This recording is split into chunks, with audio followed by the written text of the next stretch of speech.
Assalamualaikum warahmatullahi wabarakatuh. Bismillahirrahmanirrahim.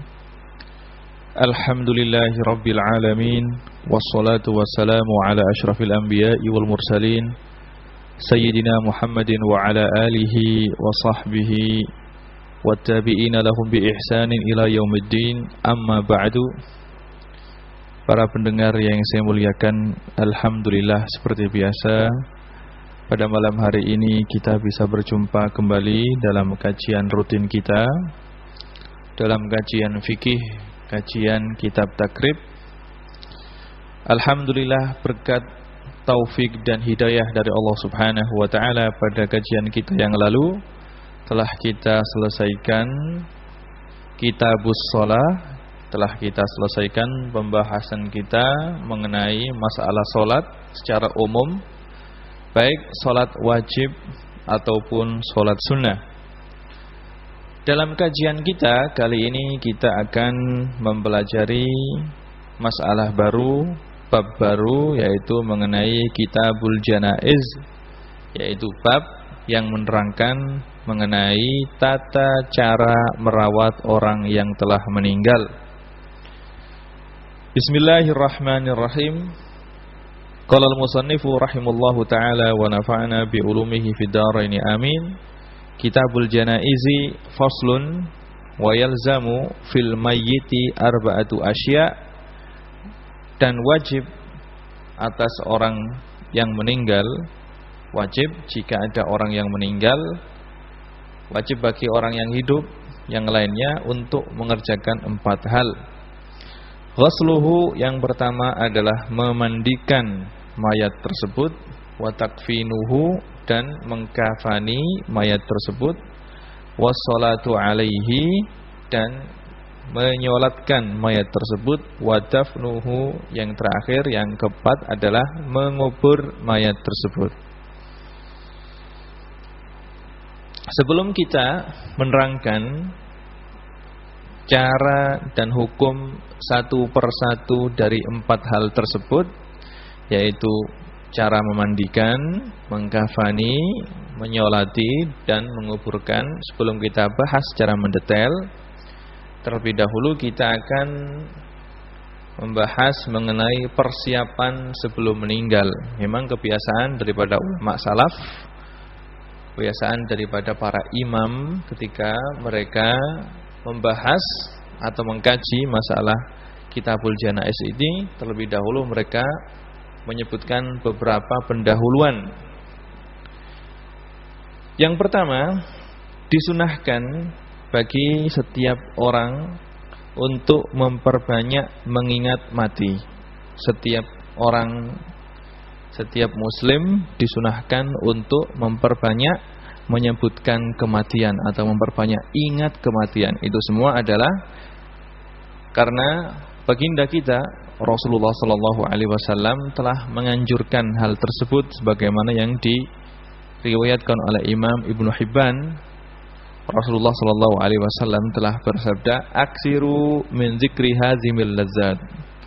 Perbanyaklah untuk mengingat hal yang memutuskan kenikmatan, yang disebut dengan hazimul lazzat. Ini adalah kematian. Jadi sebagai orang yang taat dengan apa yang telah diperintahkan oleh Rasulullah SAW, maka kita harus selalu mengingat tentang kematian. Karena dengan mengingat kematian ini, orang tersebut akan lebih mendekatkan diri, akan lebih giat lagi untuk beribadah, untuk memperbanyak bekal di akhirat nantinya. Dan disunatkan juga untuk mempersiapkan diri. Mempersiapkan diri sebelum menghadapi kematian, disunahkan untuk memperbanyak taubat dan istiqomah, menjalankan segala perintah Allah Subhanahu wa taala dan menjauhi semua larangannya, baik orang tersebut orang muda atau orang tua, baik orang yang masih muda belia atau sudah tua renta, baik orang tersebut dalam keadaan sehat atau dalam keadaan sakit, semuanya disunahkan untuk memperbanyak ingat kematian juga disunatkan untuk mempersiapkan diri untuk menghadapi kematian tersebut dengan melakukan banyak taubat, banyak istighfar dan istiqomah terhadap perintah-perintah Allah Subhanahu wa taala. Karena apa? Karena kematian atau ajal adalah sesuatu yang gaib, sesuatu yang tidak diketahui oleh siapapun, sesuatu yang hanya diketahui oleh Allah Subhanahu wa taala. Kita harus ingat bahwasanya kematian itu bukanlah misalnya kematian itu bukan kok orang tua saja yang sering mati. Tidak, meskipun orang yang umurnya masih sedikit, meskipun orang tersebut masih muda, maka kematian akan datang kepadanya. Kita tidak bisa mengatakan bahwasanya kematian itu adalah sering terjadi bagi orang yang dalam keadaan sakit. Kematian itu tidak datang kepada orang yang dalam keadaan sehat. Tidak. Banyak sekali orang yang sehat walafiat tapi tiba-tiba dia meninggal. Banyak juga orang yang sakit bertahun-tahun tidak meninggal. Kadang-kadang orang yang masih muda belia, yang mempunyai masa depan yang cerah, tiba-tiba dia meninggal. Maka kematian ini adalah sesuatu yang tidak bisa kita terka. Tidak bisa kita kira-kirakan kapan kematian itu datang kepada kita. Maka dari itu, sebagai orang yang benar-benar taat kepada perintah Rasulullah SAW, maka dalam setiap waktu, setiap saat kita harus mengingat kematian. Setiap saat kita harus mempersiapkan diri kita untuk menghadapi kematian tersebut dengan memperbanyak taubat kepada Allah Subhanahu wa taala dan memperbanyak istighfar serta giat untuk istiqomah, untuk selalu menjalankan perintah Allah Subhanahu wa taala dan menjauhi larangannya. Kita selalu berusaha setiap hari, dari hari ke hari kita harus berusaha untuk lebih baik dari hari yang sebelumnya. Sehingga kita bisa mempersiapkan diri kita untuk menghadapi kematian yang datangnya tidak bisa kita terka. Bila seseorang dalam keadaan sakit, maka orang tersebut lebih disunahkan untuk mengingat kematian, dan dia harus benar-benar lebih bersiap diri untuk menyambut kematian tersebut. Jadi memang seperti yang saya katakan tadi, kematian itu tidak tahu apakah dia tidak ada kebiasaan dan tidak ada istilah punya kebiasaan datang untuk orang yang sakit, tidak. Tapi untuk orang yang dalam keadaan sakit disunahkan dia itu lebih mendekatkan diri dan lebih siap siaga untuk menghadapi kematian tersebut. Bagi orang yang dalam keadaan ihtidhar, bagi orang yang dalam keadaan sakit kritis atau sekarat, yang mana orang tersebut sudah mulai sakaratul maut. Kalau kita melihat salah seorang teman kita, atau kita melihat salah seorang saudara kita dan famili kita dalam keadaan ihtidhar, dalam keadaan sekarat, dalam keadaan sakit yang kritis sekali, maka disunahkan bagi keluarga orang tersebut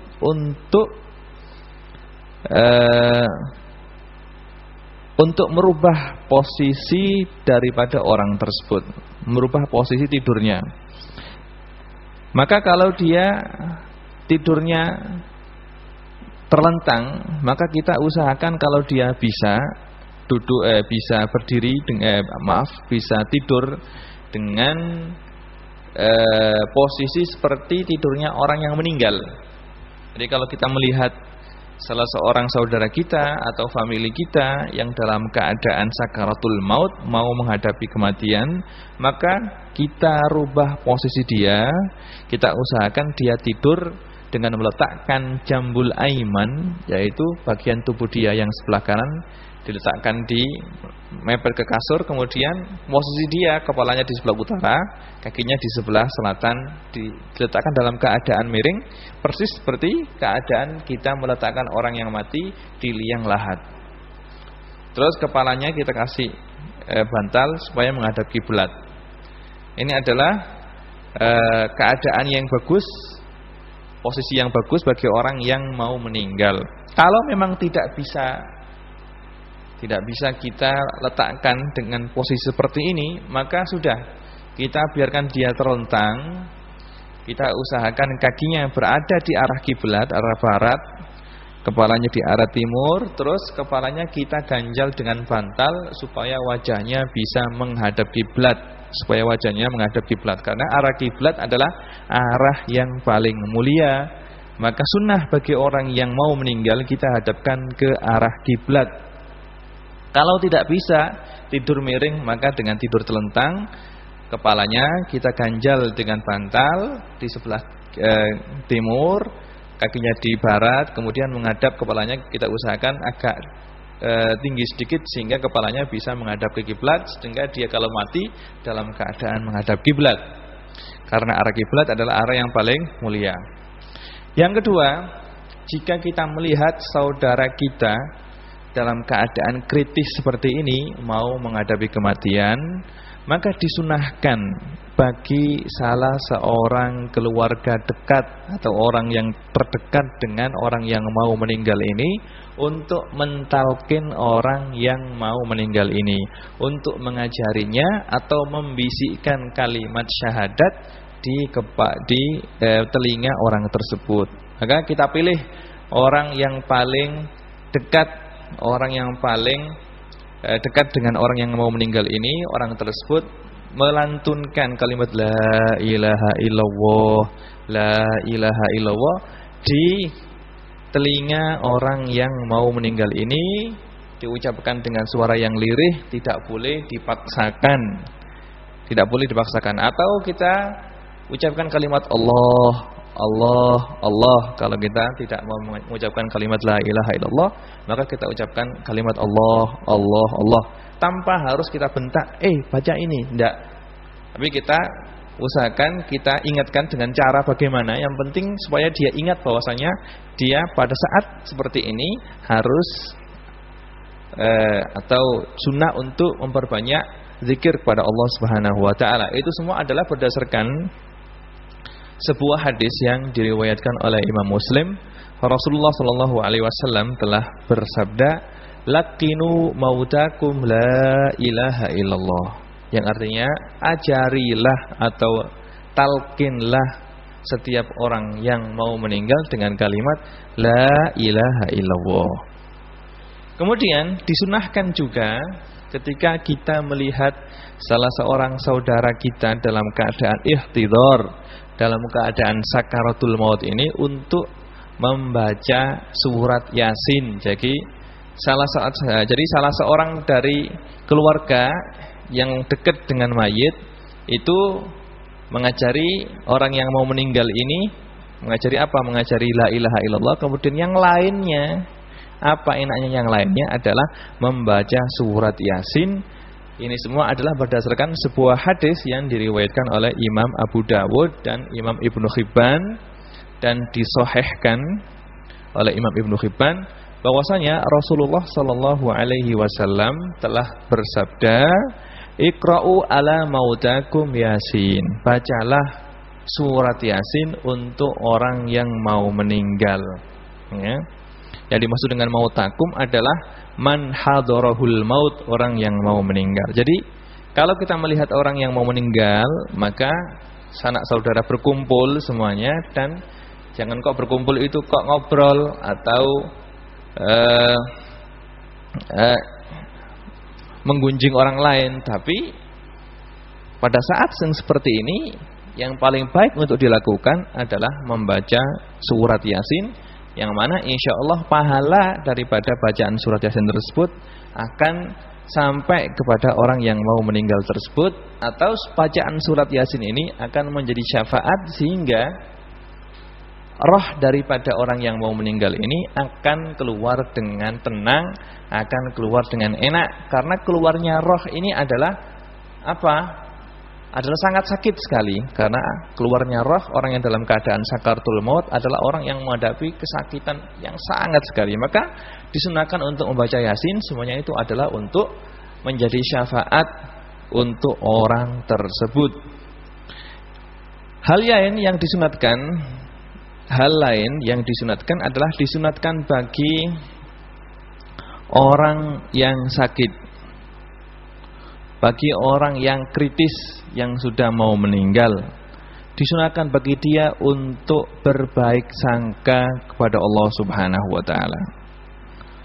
Jadi orang yang sakit, apalagi orang yang sakit kritis yang mau menghadapi kematian dalam keadaan sakaratul maut, maka dituntut bagi orang tersebut untuk husnudzon, untuk berbaik sangka kepada Allah Subhanahu wa taala. Hendaklah dia meninggalkan semua dosa dan kemaksiatan dia di belakang, dan dia benar-benar menghadap pada Allah Subhanahu wa taala dengan penuh semangat dan dengan penuh raja atau penuh harapan bahwasanya Allah Subhanahu wa taala akan menerima dia dan akan mengampuni segala dosa-dosa dia.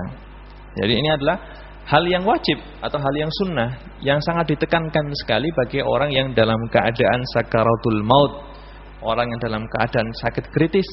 Hendaknya dia selalu husnudzon, berbaik sangka kepada Allah Subhanahu wa taala.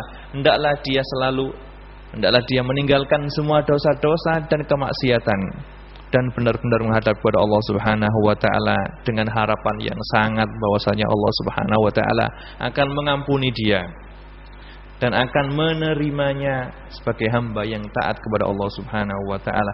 Karena dalam hadis yang sahih yang diriwayatkan oleh Imam Bukhari dan Imam Muslim, dalam hadis qudsi Allah Subhanahu wa taala telah berfirman, ana inda dhanni abdi bi, aku adalah menurut persangkaan hambaku kepadaku.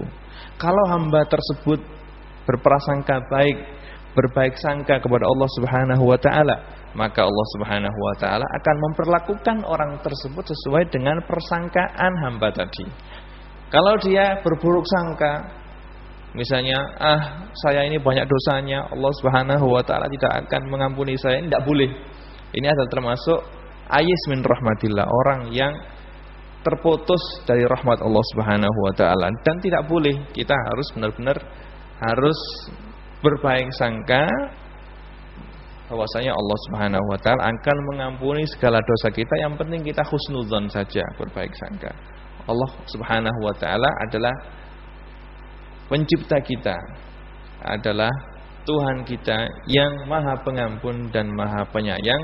Maka ketika seorang hamba tersebut benar-benar kembali kepadanya, maka Allah Subhanahu wa taala akan menerimanya. Terus setelah orang tersebut meninggal, jadi hal-hal tadi adalah disunahkan sebelum meninggal. Kalau orang tadi telah benar-benar meninggal, benar-benar kita yakin bahwasanya orang yang sakaratul maut tadi telah meninggal dunia, maka sekarang hal yang pertama kali kita lakukan adalah memejamkan kedua matanya. Karena apa? Karena kalau roh itu keluar dari sebuah tubuh, roh tersebut diikuti dengan pandangan mata. Maka kebanyakan orang yang meninggal itu matanya akan terbelalak, matanya akan terbuka dan menghadap ke atas. Kalau kita melihat mayit dalam keadaan seperti itu, pertama kali setelah meninggal, baru meninggal, maka langsung disunahkan untuk menutup kedua mata tadi. Begitu juga keluarnya roh itu diikuti dengan bukanya mulut. Jadi orang itu kalau rohnya itu dicabut sama malaikat, maka keluarnya roh itu diikuti dengan pandangan mata dan menganga. Sehingga banyak sekali kita dapatkan orang yang meninggal itu mulutnya terbuka. Nah, kalau terbuka setelah kita tutup kedua matanya, terus kita tutup kedua mulutnya, kita tutup, kita usahakan kita tutup. Kalau sulit untuk ditutup, maka kita usahakan untuk tutup. Kalau tidak bisa tetap terbuka, maka kita usahakan kita ikat dengan sesuatu yang bisa menutup mulut tersebut. agar nantinya tidak terbuka terus. Karena kalau kita biarkan terbuka maka sulit untuk tertutup lagi. Maka ketika pertama kali meninggal kita tutup matanya, terus kita tutup mulutnya. Hal ini adalah telah dilakukan oleh baginda Rasulullah SAW, seperti dalam sebuah hadis yang diriwayatkan oleh Imam Muslim, bahwasanya Rasulullah SAW ketika beliau ziarah ke rumahnya Abi Salamah, melihat sahabat beliau ini dalam keadaan meninggal, barusan meninggal, beliau melihat mata Abi Salamah ini ke atas, kemudian sama Rasulullah SAW mata tersebut ditutup dengan pelan dengan memakai kedua tangan beliau. Dakhala ala Abi Salamah radhiyallahu anhu. Inna Nabiyya sallallahu alaihi wasallam dakhala ala Abi Salamah radhiyallahu anhu wa qad syaqqa basaruhu. Aisyah khassa fa aghmadhahu. Hadis riwayat Imam Muslim. Jadi kalau kita melihat orang yang baru meninggal ini matanya terbelalak, maka langsung kita tutup dengan pelan. Begitu juga mulutnya kita tutup biar nantinya tidak terbuka terus. Yang kedua, setelah kita menutup mata dan menutup mulut mayat tersebut, maka hal yang kita lakukan adalah melemaskan persendian dari mayat tersebut. Jadi kalau orang mayat itu keluarnya roh itu diikuti dengan semua bagian tubuh itu gemetar, maka kaku semuanya.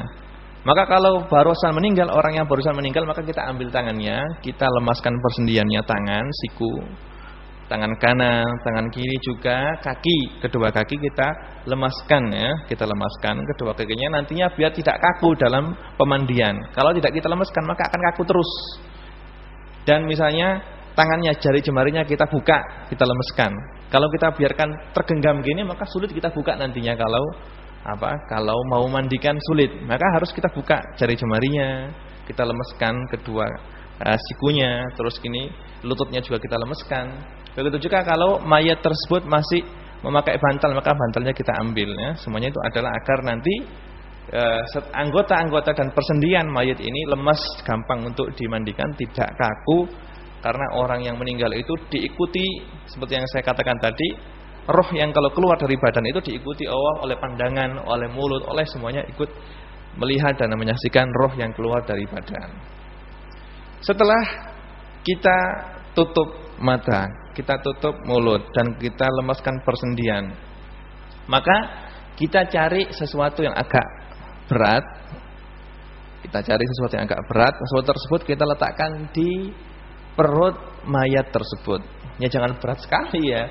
Ya misalnya sesuatu yang agak berat, misalnya beratnya 1 kilo atau 2 kilo, sesuatu tersebut kita letakkan di perut orang mayat tersebut. Kenapa kita letakkan? Biar perut tersebut tidak melembung ya. Karena kita takutkan nanti karena orang mayat itu cepat berubah, maka ketika dia meninggal, kalau sudah kita tutup matanya, kita tutup mulutnya, kita lemaskan persendiannya, kita cari sesuatu yang agak berat, 1 kilo gitu atau 2 kilo, kita letakkan di perutnya agar perutnya tidak melembung. Kalau melembung kan kelihatannya kan jelek, agar tidak terjadi demikian, maka kita taruh sesuatu yang agak berat di atas perutnya. Terus setelah itu kita copot semua pakaiannya. Kita copot semua pakaiannya, kemudian mayat tersebut kita letakkan di tempat tidur yang agak tinggi, di tempat tidur agak tinggi, dan kita tutup dengan kain. Kita hadapkan ke kiblat.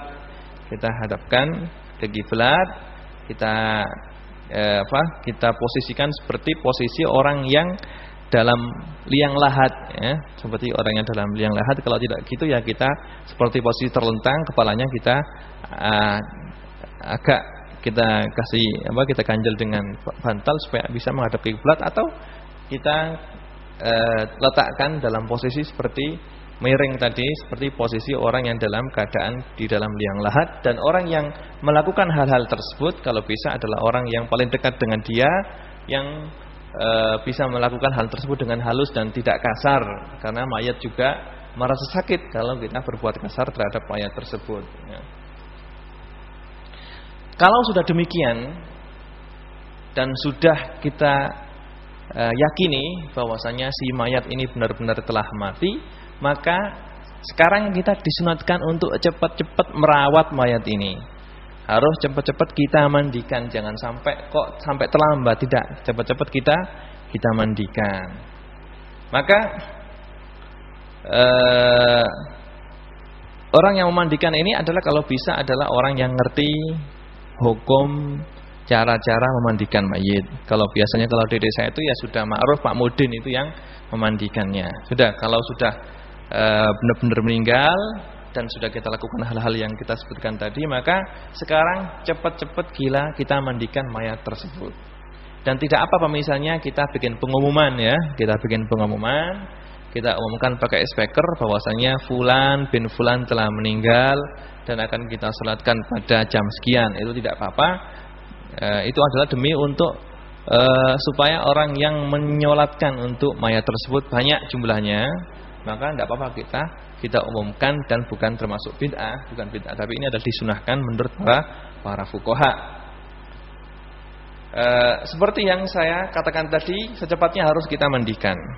Maka sebelum kita mandikan, kita persiapkan dulu airnya, kita persiapkan juga ranjang untuk memandikan, kita siapkan juga perabotan-perabotan yang kita pakai untuk memandikan mayat, dan segala keperluan kita persiapkan terlebih dahulu. Maka airnya harus kita persiapkan juga dengan banyak, juga kafur, juga daun sidr kita siapkan, juga air yang bersih kita siapkan.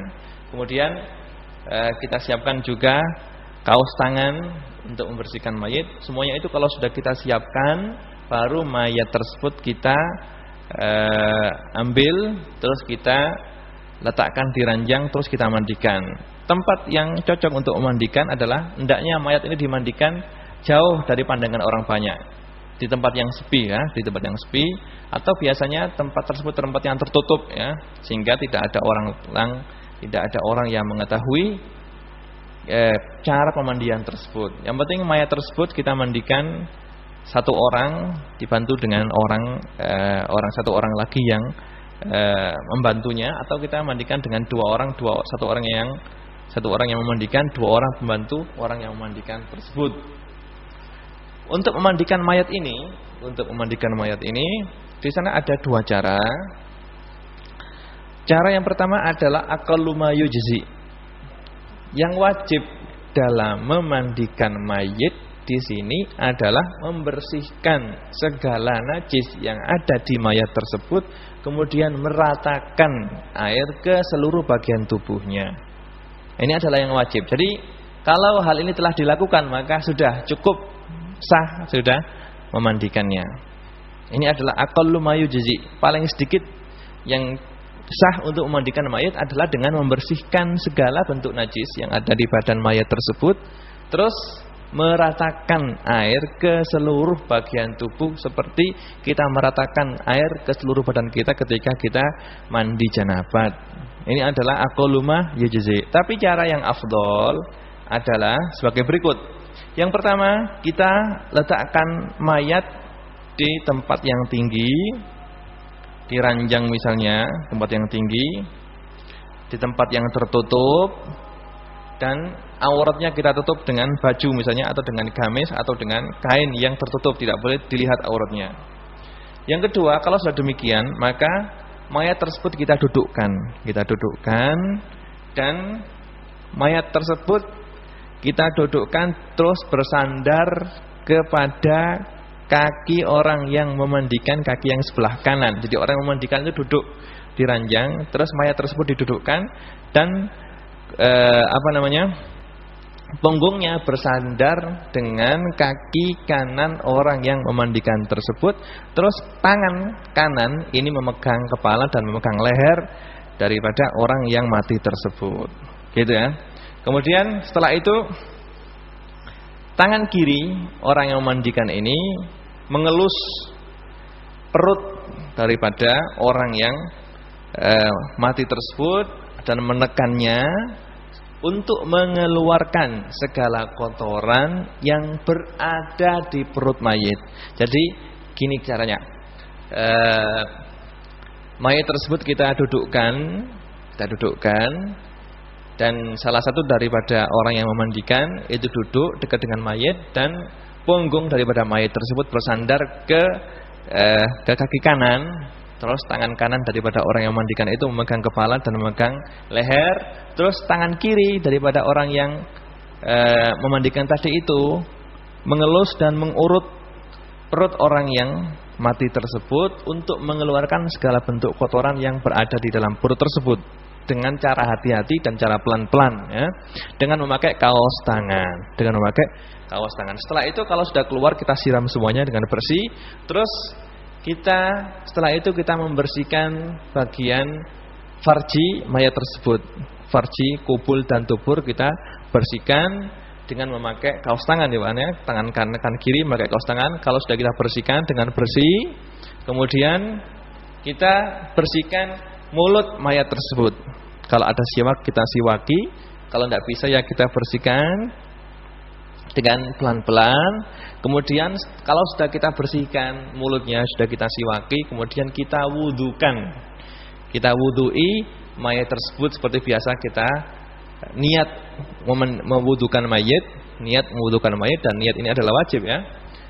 Niat mewudukan mayat, kita wudukan mayat tersebut, kita basuh mukanya, terus kita basuh kemudian kedua tangannya, terus kita usap rambutnya, ya seperti biasa, seperti orang memandi wudu ya, kita basuh kepalanya, terus kita siram kedua kakinya. Kalau sudah kita wudukan dengan cara seperti itu, kemudian yang sekarang kita lakukan adalah kita mencuci atau membersihkan kepala mayat tersebut. Kita bersihkan kepala mayat tersebut dengan hati-hati. Kalau ada sampo ya kita pakai sampo dan segala bentuk pembersih ya, kita sampui rambut dan kepala mayat tersebut. Kalau sudah bersih kita hati-hati ya, kita sampur dengan hati. Terus kita sisir rambut mayat tersebut dengan hati-hati. Kita sisir dengan hati-hati. Kemudian setiap rambut yang rontok kita simpan, jangan sampai hilang rambut yang rontok ini. Nantinya kalau mayat tersebut mau dimandikan atau ketika dikafani, maka rambut tersebut kita masukkan ke dalam kafannya mayit ya, kita masukkan ke dalam mayit. Maka setelah kita bersihkan kepalanya, terus kita sisir. Kalau ada rambut yang rontok atau ada jenggot yang rontok, maka kita simpan. Kita nantinya kalau waktu mengkafani kita masukkan ke dalam kafan. Setelah kita wudukan dan kita basuh kepalanya dan kita sisir dan kita bersihkan, maka kita tidurkan lagi mayat tersebut dan kita akan memulai proses pemandian. Yang pertama kali kita siram,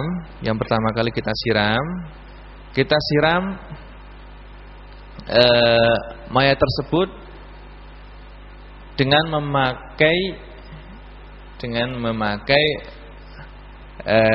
air biasa ya, air biasa.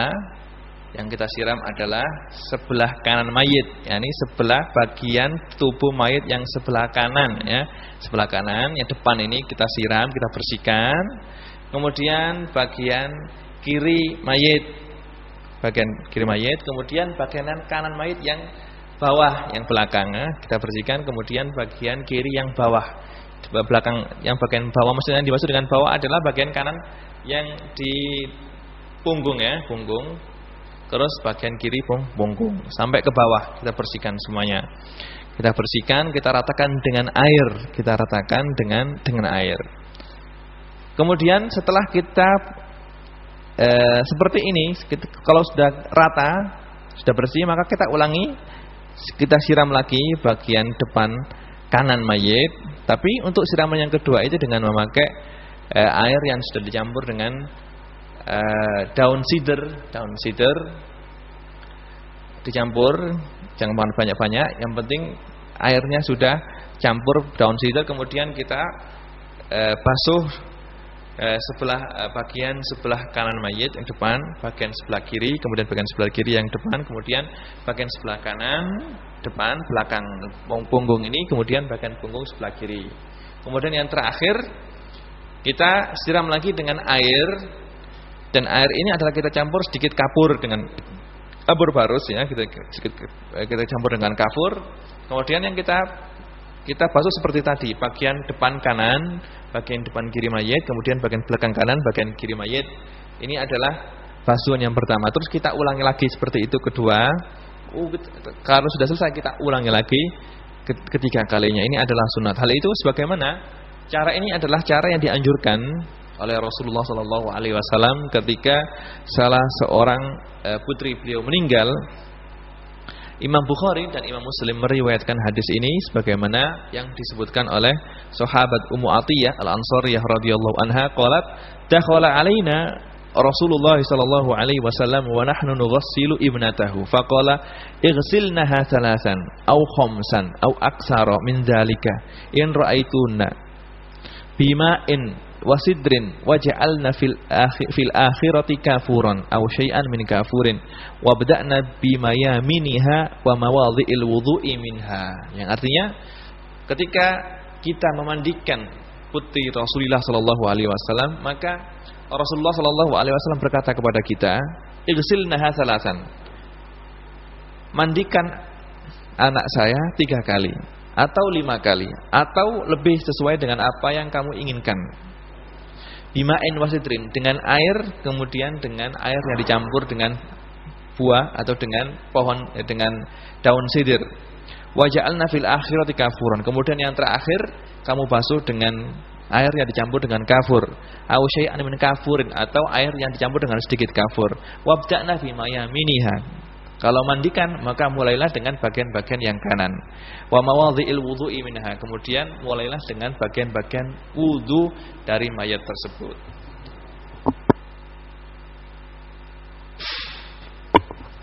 Dari hadis ini, yakni dari hadis ini bisa kita ambil kesimpulan bahwasanya basuhan yang pertama adalah kita basuh dengan air yang murni, air putih bersih yang tidak bercampur dengan apapun.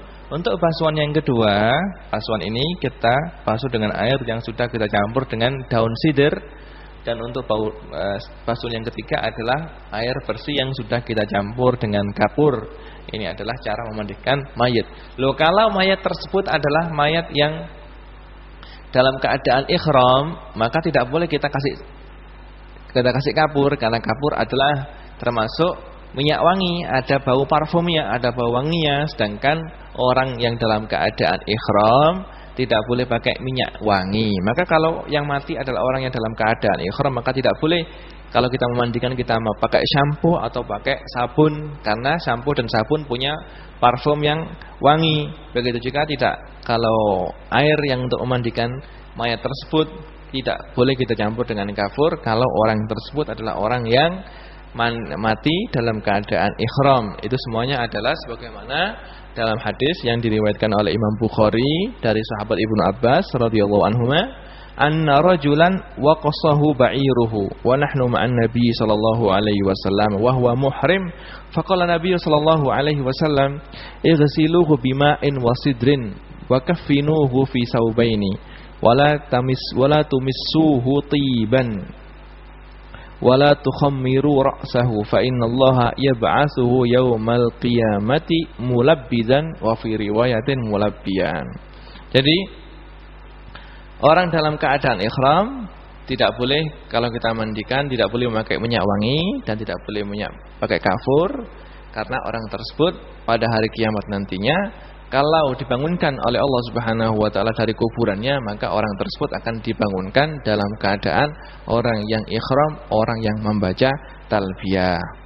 Dan perlu diketahui, kalau mayit yang meninggal itu adalah laki-laki, maka yang memandikan adalah orang laki-laki. Kalau mayit yang meninggal itu orang perempuan, maka yang memandikan adalah orang perempuan juga, seperti dalam hadis-hadis yang saya sebutkan tadi. Jadi kalau yang mati perempuan, yang memandikan ya perempuan. Kalau yang mati laki-laki, yang memandikan laki-laki. Tidak boleh misalnya yang mati perempuan terus yang memandikan Pak Mudin, ya, tidak boleh. Kecuali kalau yang mati itu misalnya istrinya, maka boleh bagi seorang suami untuk memandikan istrinya, dan boleh bagi seorang istri untuk memandikan suaminya kalau suaminya meninggal. Tapi kalau misalnya ada orang yang meninggal dan tidak ada seorang laki-laki pun ada orang laki-laki meninggal dan tidak ada seorang laki-laki pun di desa itu, yang ada semuanya perempuan, maka gugurlah kewajiban mandikan mayit ini. Atau dari sebuah desa yang meninggal seorang perempuan dan semuanya orang laki-laki, tidak ada seorang perempuan pun yang memandikan, maka gugurlah kewajiban memandikan mayit. Dan dalam keadaan seperti ini tidak boleh dimandikan, seorang laki-laki tidak boleh memandikan mayit perempuan, tapi ditayamumi. Tapi yang dilakukan adalah ditayamumi sebagai ganti daripada memandikan mayit. Dan memandikan mayit ini adalah sebagai bentuk pemuliaan dan penghormatan kepada seorang mayat muslim, kecuali kalau orang yang meninggal itu adalah orang yang meninggal dalam peperangan misalnya, atau bayi yang meninggal, yang mana insya Allah akan kita jelaskan dalam kajian kita yang akan datang. Kiranya cukup sekian kajian kita, kajian yang bisa kita ambil untuk malam hari ini. Mudah-mudahan berkah. Sebelum kita tutup kajian kita, di sini ada sebuah pertanyaan. Sebuah pertanyaan dari seorang pendengar setia kita yang bunyinya, Ustadz, apakah hutangnya orang yang sudah meninggal itu wajib dibayar? Iya, hutang adalah termasuk hak adami. Kalau ada orang yang meninggal, maka kalau orang tersebut punya hutang, maka secepatnya bagi ahli waris untuk membayar hutang tersebut. Dan hutang ini bayarnya diambilkan dari mana? Diambilkan dari barang tinggalan mayit, dari warisan yang ditinggalkan oleh mayit. Jadi sebelum warisan itu dibagi, maka warisan tersebut, kalau memang mayat tersebut meninggalkan hutang, maka harus dibayar terlebih dahulu hutangnya. Jangan sampai warisannya sudah dibagi, hutangnya belum dibayar, tidak boleh. Kasihan, karena mayat tersebut kalau hutangnya belum dibayar, maka dia akan terkatung-katung di kuburannya. Maka bahkan Rasulullah SAW bertindak keras dalam hal ini. Dalam suatu hadis, ketika ada salah seorang sahabat beliau meninggal, beliau tidak mau mensolatkan. Ketika beliau tanya, apakah orang yang meninggal ini punya hutang? Iya ya Rasulullah. Rasulullah tidak mau mensolatkan. Sampai salah seorang sahabat beliau mengatakan, ya Rasulullah, hutangnya saya yang membayarnya, saya yang menanggung hutangnya. Baru kemudian Rasulullah SAW mau menyolati orang tersebut. Maka dari itu, bagi ahli waris, kalau melihat bapaknya meninggal atau kakeknya meninggal, maka jangan sampai harta warisannya dibagi terlebih dahulu sebelum hutangnya dibayar. Kalau hutangnya sudah dibayar dan wasiatnya sudah dilakukan semuanya, maka baru kemudian harta warisan boleh dibagi. Pertanyaan yang kedua, Ustadz, apa ada hadis yang menerangkan atau menerangkan dibolehkannya sholat jamak zuhur dan asar, akan tetapi mendahulukan sholat zuhur? Kalau hadisnya saya tidak tahu ya. Kalau hadisnya tidak tahu, cuma menurut fikih Syafi'i, kalau jamaknya itu adalah jamak takhir, maka boleh sholat zuhur terlebih dahulu kemudian sholat asar, atau sholat asar terlebih dahulu kemudian sholat zuhur. Tapi kalau jamak takdim, maka tidak boleh, harus ada yang namanya tartib. Sholat zuhur terlebih dahulu kemudian sholat asar. Karena apa? Karena sholat asar ini adalah sholat yang ikut waktunya sholat zuhur. Karena ikut, maka yang diikuti harus didahulukan. Itu adalah alasannya. Cuma kalau sampean tanya apakah ada hadis yang mengatakan kalau jamak boleh mendahulukan sholat zuhur kemudian sholat asar, atau mendahulukan sholat asar, saya tidak tahu ya. Saya tidak tahu. Cuma kalau jamaknya itu jamak takhir, maka boleh mendahulukan sholat asar dahulu kemudian sholat zuhur, atau mendahulukan sholat zuhur kemudian sholat asar. Tapi kalau jamak takdim tidak boleh, harus mendahulukan sholat zuhur kemudian sholat asar, atau mendahulukan sholat maghrib kemudian sholat isya. Kiranya cukup sekian kajian yang bisa kita kaji untuk kesempatan kita pada malam hari ini. Mudah-mudahan apa yang telah kita kaji bisa kita amalkan dan dijadikan oleh Allah Subhanahu wa taala sebagai ilmu yang manfaat. Nas'alullah Subhanahu wa taala ayyaj'ala ilmana hujjatan lana la hujjatan alaina wa yarzuqana al-amala bihi. Wa sallallahu ala sayyidina Muhammadin wa ala alihi wa sahbihi wa sallam. Subhana rabbika rabbil izzati amma yasifun wa salamun alal mursalin walhamdulillahi rabbil alamin. Wassalamu alaikum warahmatullahi wabarakatuh.